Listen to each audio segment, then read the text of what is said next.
Welcome to the Business Leaders Legacy Podcast, the show where we go behind the scenes with business leaders to uncover their vision, strategies, and challenges they faced along the way. My name is Chris Bruner. I'm the CEO of Simple AI Solutions and the host of today's podcast. I'm excited to introduce Al Udwin, CEO and founder of Modset. Al, with your extensive background in multifamily construction and your pioneering work in modular methods, Modset is truly on the forefront of innovation. Thank you for being here. Al, could you introduce yourself and tell our listeners a little about you, your business, and the customers you serve? Thanks, Chris. As Chris said, my name is Al Udwin, and I've been in the apartment construction field for most of my life. Conventional, what we call stick frame, regular construction of big apartment projects for a 50-year career. And 8 years ago, I was given the opportunity to join a group that was building apartments out of a factory, complete factory built, complete apartments, right down to the window blinds and the towel holders. And in the case of uh, hotel product, hanging pictures on the wall and installing beds and other furniture. So the concept is to build the apartment completely 100% in the factory and to build hundreds of them. Our projects range in size from roughly 50 units on up to as much as 800 units. And the apartment units are usually one small, roughly 375 square foot module, but they can be two bedroom, three bedroom units. We typically build the units in a very long module that has a corridor in between. So if you imagine a hotel corridor where you have doors on left and right as you walk down the corridor, we build those modules in 168 to 72 foot length and stack them in buildings to create that corridor look. And it's an incredibly improved timeline for a construction schedule. And while it doesn't necessarily save much, if any, money on the hard, what we call the construction hard costs, there's tremendous amounts of savings in cutting the timeline in half. Obviously, less interest carry, less what we call general conditions, which is the salaries and rental equipment that keeps people on site for longer periods of time. And then the best part of that is early to market, or what we call heads in beds. As soon as you put residents in apartments, and that early revenue to the developer is a huge impact on the overall budget. Yeah, no, that's very interesting. I could see how that would be very impactful for the your customers, those people who are investing into those apartment buildings. Well, what does thinking a little bit more about specifically what you enjoy, right? What does leading Modset look like for you day to day? Well, for me, towards the end of my career, it's certainly an exciting change to feel. And I think anybody that's had a long career doing one thing, that when you want to leave that career being able to say, I made a change on that industry. Mm. And we've been roughly building the same way for hundreds, if not thousands of years. Yeah, either using stick or wood or masonry or stone to build structures, one stone at a time for thousands of years. And this is the first major change in United States construction since we founded this company, and we were literally cutting down trees and milling lumber and building homes one stick at a time. And this comes at a time when we have a housing crisis. And um, one of the biggest focus of any politician or leader is to try to improve housing because we have such a huge homeless population. We also have Yeah. an aging population that needs elder care facilities. This product type works great for hospitality, senior living, as well as low-income housing and affordable housing. Yeah, no, that I could see how this can be very impactful for many, many people. And so that's really, really cool. What part of leading Modset is do you enjoy most? So I have a really great team of people that really run the company. My partners, Scott Urban and Wes Udwin, my son, do the heavy lifting in terms of business management and managing construction contracts and construction crews that are actually working on site, assembling. We're assembling a different modular project almost every month or a couple times a month, depending on the size of the project. And so I'm freed up from excuse me, I'm freed up from the day-to-day business and construction tasks to really work on innovation and to really work on the product type and to work on customer relations. And probably the most difficult thing that I do is working with people that don't understand modular. And they really fall into two categories. One is the contractor that thinks he knows everything, and we really can't help him because he's not ready to be innovative. And then the contractor that understands the impact that modular construction can have on the industry and wants to Yeah. learn. And this applies to developers and lenders and insurers. It's very much an education process, and that's why I do these podcasts. Yeah, and just to for those who are unfamiliar, could you explain a little bit more of what modular construction and technology is and how that fits into ModSet, how you guys apply that to your business? So as I mentioned earlier, we're building 99% of these buildings in a factory. So it takes a lot more forward planning.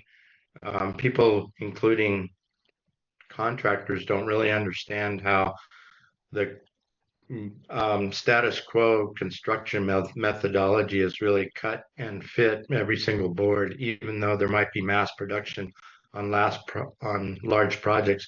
It's not just the wood boards; it's the drywall and the flooring and custom painting every room, custom painting the exterior. All of those things are um, we can do all of that in the factory. Not so much the exterior, but everything interior we can do. And so when we bring that into the factory, what it means is we're eliminating commute times for construction workers. In LA, most construction workers live out in the valley or east of LA, and there's a horrific commute every morning. So Mm, that has a huge impact on the environment, just not having all those workers driving on freeways. We're taking them off the freeway. We're putting factories in the neighborhoods where they live. We're putting factories in lower cost areas, which is where a lot of workers come from. And then our workers have a regular full work week and schedule throughout the year. They're not impacted by weather. They're usually working in their conditions. They have vacation pay and health plans, and they can be trained to be to perform a very specific task, and it yeah. takes very low skilled entry level workers and gives them a solid job. So we're not just providing housing, but we're also providing entry level work into an industry where in conventional construction, the population of workers is aging out. There aren't a lot of young people that are trying to learn a construction skill. So carpentry, hanging drywall, plastering, painting, roofing, all those skills are becoming dying arts where we don't have the workforce that can perform those skills. So by Yeah. putting that in the factory, we're improving construction. Yeah, that totally makes sense. That's really interesting to see how impactful in so many different levels that what you're doing is. Um, yeah, so you mentioned that you focus, put your a lot of time and attention on innovation and vision and just looking, thinking more about trends within your industry, right? Are you seeing new tools or like are you utilizing, maybe AI strategies in modular construction with the design, logistics, or settings or anything like that? We're seeing a lot of that. Most of the manufacturers that we work with have extremely high-end design teams, and those design teams are using Reddit and other software to design what we call the MEP, which is mechanical, electrical, plumbing, fire sprinklers. Those parts of every building uh, we're building the apartment unit part of that in the factory, and all that needs to be connected on site. And what those softwares do is provide us with diagrammatic layouts for all of those systems. And from those layouts, we can actually take exact measurements for material estimates. So we're working with factories in places like Shanghai, where they're cutting and shipping all those materials in the exact right length for us to connect the units after the units arrive. Um, Modset and our sister company ModBuilt, we formed a new software application company called ModWorks. And ModWorks invented a technology for tracking modules all over the world, where we're putting a QR code on every module in every factory that comes to our sites. And through that QR code, rather than having a team of people trying to track, in shipping, we have modules in ships coming from overseas. We have factories in Boise and Boise, Idaho, Canada, Texas, Arizona, Los Angeles. So we're shipping those modules all to construction sites. And what we did in the recent past was have a team of people is logging in and logging out. When did those modules leave? When do they arrive? With this new software, our employees only need to point a phone at the QR code and it logs the location of that module in wherever it is in the world. After the modules are set in the building, we're still using that same QR code. We have finished crews that walk through and punch list the modules to make sure they're perfect before occupancy. And that QR code will also manage punch lists. If there's any deficiencies, we track those and keep a record of them. And even after the project is complete and occupied, we can use the information in that QR code if there's warranty issues. Like, for example, if there was a leak in a pipe, we can understand where was that module built, when was it built, who was working in the factory, or we can just Yeah, track those issues. So that's a that's new very interesting. technology that our team has developed, and it's actually in action now on our first in the first couple of projects under a test basis. Yeah, that's really cool. That's really interesting. Yeah, there's definitely, you guys are definitely doing a lot, making a big impact.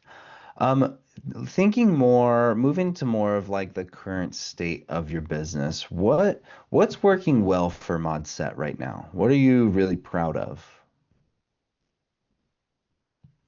So when we started the business, we made a bet that modular construction was going to become more popular and more in demand. And so that bet is really paying off in that in today's economy, the what we call stick build developers are really struggling with financing their projects right now.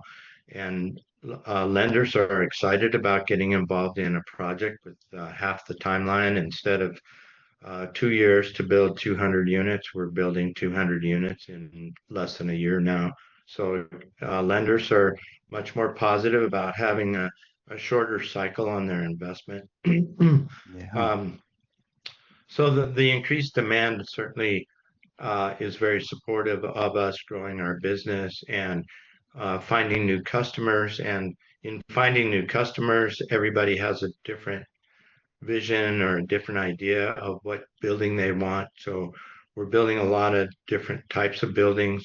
We are very heavily involved in fire rebuilds for the neighborhoods in LA that lost thousands of homes last year. So Palisades and Altadena, Mm. we have several new customers, and we're kind of just breaking the tip of the iceberg for those neighborhoods, but we're working with some local factories to develop really great single family house designs that are something like 6 to 10 modules.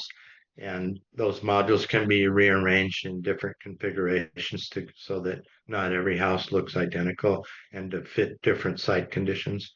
But those are some Yeah. things that are exciting that were maybe unanticipated when we started. Yeah, that's really cool. What are some of the challenges or frustrations, maybe bottlenecks in modular work that you're facing? So I kind of touched on this earlier in that um, we have an approach to the modular process that starts before the building is even designed, understanding what the site looks like and how are we going to access the site with the crane to be able to set our modules. And we have a lot of projects where uh, the client or the contractor or the architect just doesn't understand the process well enough, and um, it's hard to really get people to be open-minded about there's a better way to do this, rather than hey, it's just a box. I can figure out how to put a box together. It's actually much more complicated than that. And so, in the industry, we see a lot of failures, not with our company, but with our competitors. And those failures really hurt the industry. Then the lenders and investors see failures on modular projects, and they're concerned, hey, do I really want to invest in another modular project? Mm. Um, it is possible to have modular projects go extremely well from start to finish, um, but it takes a lot of focus, and it takes focusing on every detail and checking and rechecking details, checking and rechecking what's being built in the factory, and checking and rechecking, yeah, what's being prepared at the site to receive that factory product. Yeah. Yeah, that makes sense. It definitely is a lot to consider there. When you look for, you touched on, the customers, clients that you have. When you look for new clients, what is your ideal client and how do you find them? Well, they pretty much find us.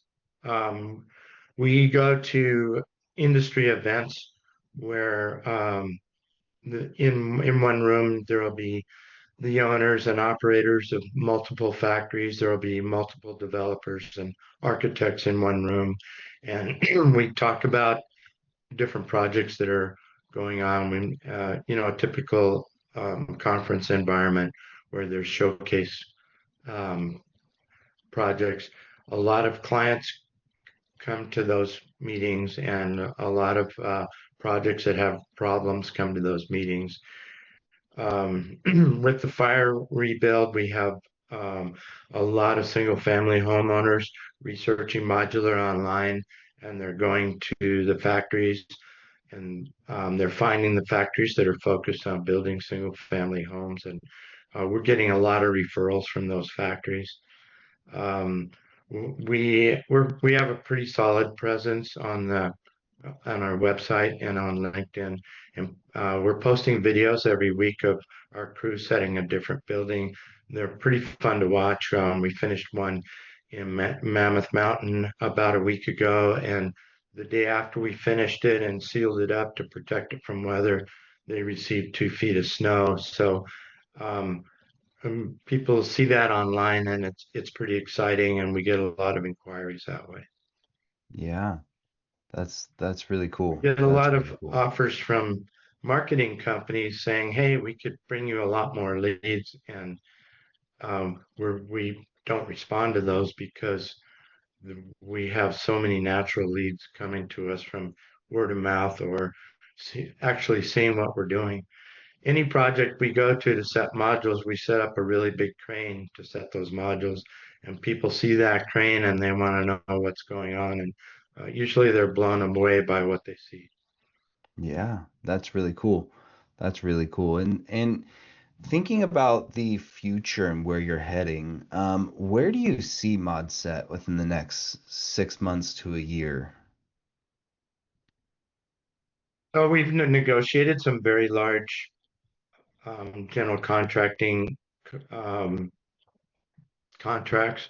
We've recently completed some large ground up construction projects, but now we have several more on the books. So I see us being in multiple markets, building new buildings from the ground up.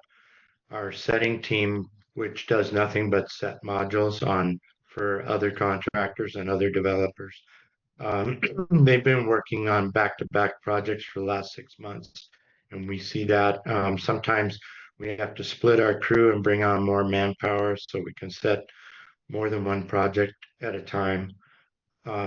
So it's really hopefully a slow but well-managed growth that we're seeing.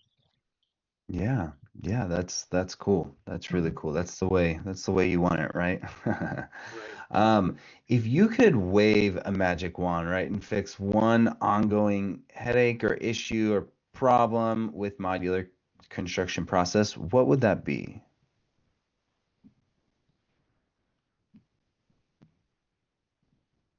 That's a great question, and I think the answer to that is just for our clients and the architects and factories that we work with to be more open-minded about what we can do as a team and to be more open-minded to hear our ideas of taking experience and seeing what didn't work and applying it to the modular process. And do I'll you give you an think if, example.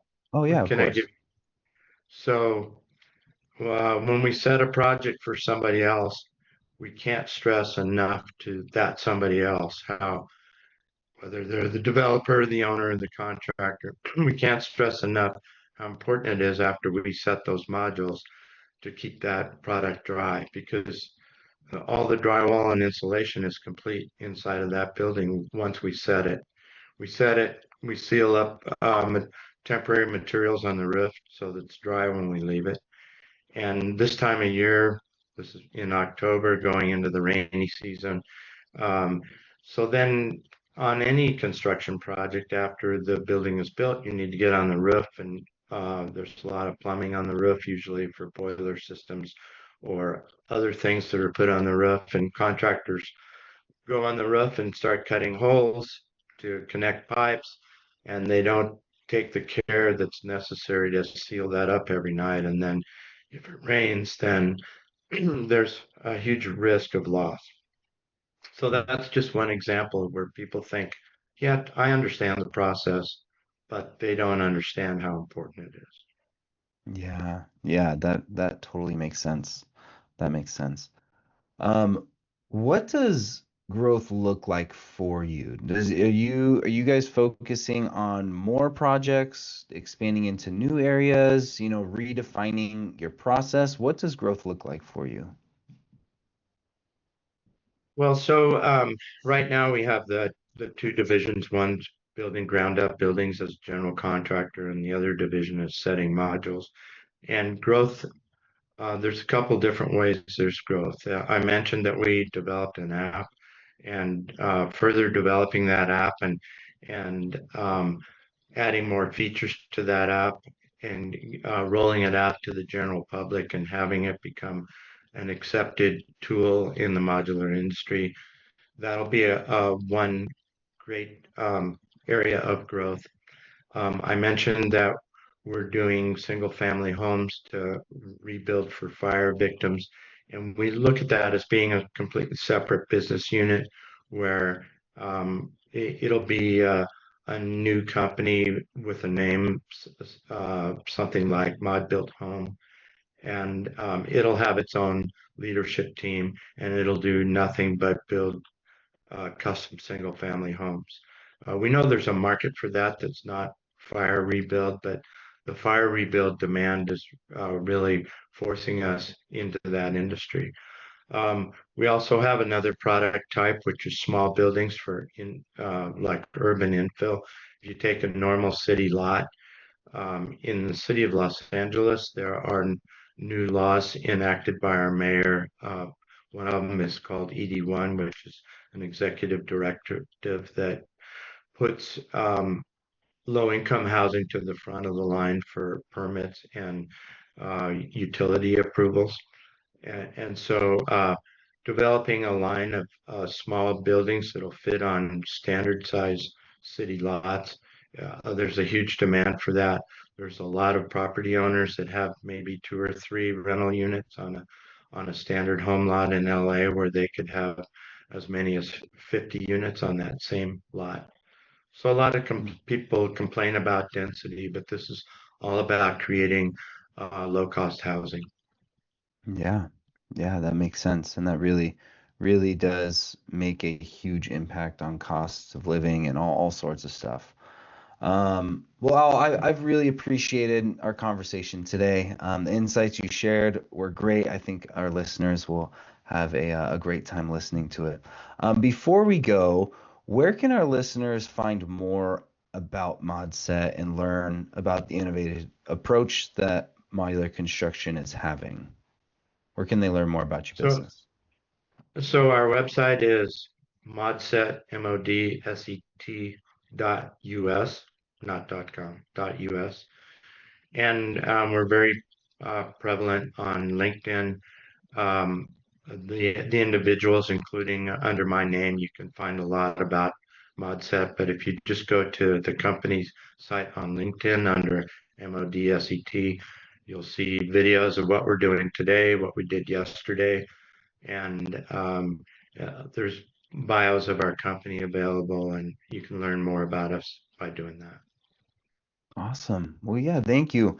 To close, I'd like to ask you one last question since this is the Business Leaders Legacy podcast, and you, as a business leader, like the CEO and founder of Modset, what kind of legacy do you want to leave behind?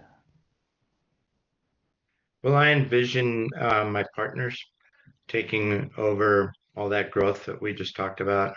They're really doing the heavy lifting in running the business and meeting with new clients and taking on new projects. Um, and um, so I envision Modset becoming really a major leader across the country in um, residential construction of all types, and uh, having a company that can change the literal landscape of the country in terms of housing availability, housing affordability, just making more housing brings down the competition and hopefully bring down the price. Making rental product more affordable and improving what is really a national crisis right now. And Yeah. I think as a leader in the industry, it'll take more than just our little company to do that. But as the industry changes, we see it changing across the nation. Yeah, it's very exciting. Well, thank you again for all your insight. Again, this is the Business Leaders Legacy podcast. Thank you for listening. If you enjoyed this conversation, please subscribe. And until next time, thank you again, Al. Thank you.